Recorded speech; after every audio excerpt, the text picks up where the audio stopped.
ಎಚ್ಚರಿಕೆ ಗಂಟೆ ಅನ್ನೋ ಥರ ಇಡೀ ರಾಜ್ಯದಲ್ಲಿ ಎಲ್ಲ ಜನರನ್ನು, ಎಲ್ಲ ಸಂಘಟನೆಯನ್ನು ಇರ್ಬೋದು, ಎಲ್ಲ ಬಂಧುಗಳನ್ನು, ನಮ್ಮ ಬಲಗೈ ಸಮುದಾಯದ ಇಡೀ ಬಂಧುಗಳನ್ನು ಎಲ್ಲರನ್ನು ಒಂದೇ ವೇದಿಕೆಯಡಿನಲ್ಲಿ ತಂದು 20 ದಿನಗಳಿಂದ ಸತತವಾಗಿ ಅವರು ಪ್ರಯತ್ನ ಪಟ್ಟು ಎಲ್ಲರನ್ನು ಒಗ್ಗೂಡಿಸಿ ಅವರಿಗೆ ಎಲ್ಲರೂ ಈ ವಿಚಾರವಾಗಿ ನಮಗೆ ಏನು, ನಮ್ಮ ಬಲಗೈ ಸಮುದಾಯಕ್ಕೆ ಏನು ಅನ್ಯಾಯ ಆಗಿದೆ ಅನ್ನೋದನ್ನು ಸಂಕ್ಷಿಪ್ತವಾಗಿ ನಿಮ್ಗೆಲ್ಲರಿಗೂ ತಿಳಿಸ್ಕೊಟ್ಟಿದ್ದಾರೆ. ಹಾಗಾಗಿ ಇವತ್ತು ಪೂರ್ವಭಾವಿ ಸಭೆ 25ನೇ ತಾರೀಕು ಏನು ನಮಗೆ ಬಲಗೈ ಸಮುದಾಯಕ್ಕೆ ಏನು ಅನ್ಯಾಯ ಆಗಿದೆ ಅದರ ವಿರುದ್ಧ ನಾವೆಲ್ಲರೂ ಹೋರಾಡಬೇಕು ಅಂತ ನಮ್ಮ ಛಲವಾದಿ ಮಹಾಸಭಾದಲ್ಲಿ ನಾವು ಇವತ್ತು ಒಂದು ಸಭೆ ನಮ್ಮನ್ನು ಇಟ್ಕೋಬೇಕು ಅಂತ ನಾನು ಸ್ವಾಮೀಜಿಯವರು ನನಗೆ ಹೇಳಿದ್ರು. ಹಾಗಾಗಿ ನಿಮ್ಮೆಲ್ಲರಿಗೂ ಒಂದು ಸ್ವಲ್ಪ ದಿನಗಳಲ್ಲಿ, ಒಂದು 2 ದಿನದಲ್ಲಿ ನಿಮ್ಗೆಲ್ಲರಿಗೂ ಮಾಹಿತಿಯನ್ನು ಕೊಟ್ಟು, ನೀವೆಲ್ಲ ಜಿಲ್ಲೆಯಿಂದ ಬಂದಿದ್ದೀರಾ, ನಿಮ್ಗೆಲ್ಲರಿಗೂ ಧನ್ಯವಾದಗಳನ್ನು ತಿಳಿಸ್ತೀನಿ. ಶಿವಣ್ಣ ಸರ್ ಅವರು ಒಂದು ಒಳ್ಳೆ ಮಾತನ್ನು ಹೇಳಿದ್ರು, ನಾವೆಲ್ಲರೂ ತುಂಬ ಚೆನ್ನಾಗಿದ್ದೀವಿ, ಆರ್ಥಿಕವಾಗಿ ನಾವೆಲ್ಲರೂ ಚೆನ್ನಾಗಿದ್ದೀವಿ. ಹಾಗಾಗಿ ಎಲ್ಲರೂ ಮನೆಗೊಬ್ಬೊಬ್ಬರು ಬಂದ್ರೂ ನಾವೆಷ್ಟು ನಮ್ಮ ಸ್ಟ್ರೆಂತ್ನ ನಾವು ತೋರಿಸ್ಬೋದು ಅನ್ನೋದನ್ನು ಸಹ ಹೇಳಿದ್ರು. ಹಾಗಾಗಿ ಎಲ್ಲರೂ ನಮ್ಮ ಬಲಗೈ ಸಮುದಾಯದ ಇದು ನಮ್ಮ ಸ್ವಾಭಿಮಾನದ ಪ್ರಶ್ನೆ, ನಮ್ಮೆಲ್ಲರ ಜವಾಬ್ದಾರಿ ಪ್ರಶ್ನೆ, ಮುಖ್ಯವಾಗಿ ಇದು ನಮ್ಮ ಕರ್ತವ್ಯ.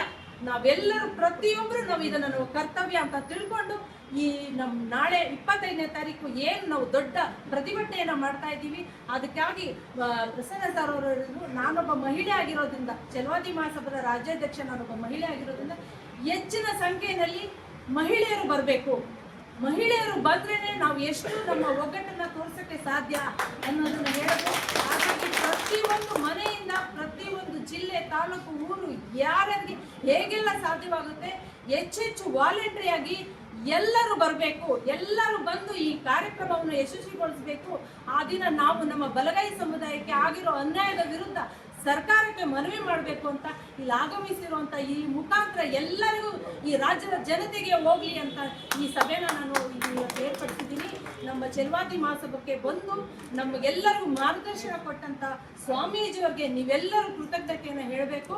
ಅವ್ರಿಗೆ ನಮ್ಮ ಕೃತಜ್ಞತೆಯನ್ನು ತಿಳಿಸಿ ಇಲ್ಲಿ ಆಗಮಿಸಿರುವಂಥ ಪ್ರತಿಯೊಬ್ಬರಿಗೂ ನನ್ನ ಧನ್ಯವಾದಗಳನ್ನು ಹೇಳಿ, ಶಿವಣ್ಣ ಸರ್ ಅವರು ತುಂಬಾ ಚೆನ್ನಾಗಿ, ಅವ್ರ ಮಾತನ್ನು ನಾನು ಯಾವತ್ತೂ ಕೇಳಿರಲಿಲ್ಲ, ತುಂಬ ಚೆನ್ನಾಗಿ ವಿವರವಾಗಿ ಇವತ್ತು ನಮಗೆಲ್ಲ ತಿಳಿಸ್ಕೊಟ್ಟಿದ್ದಾರೆ.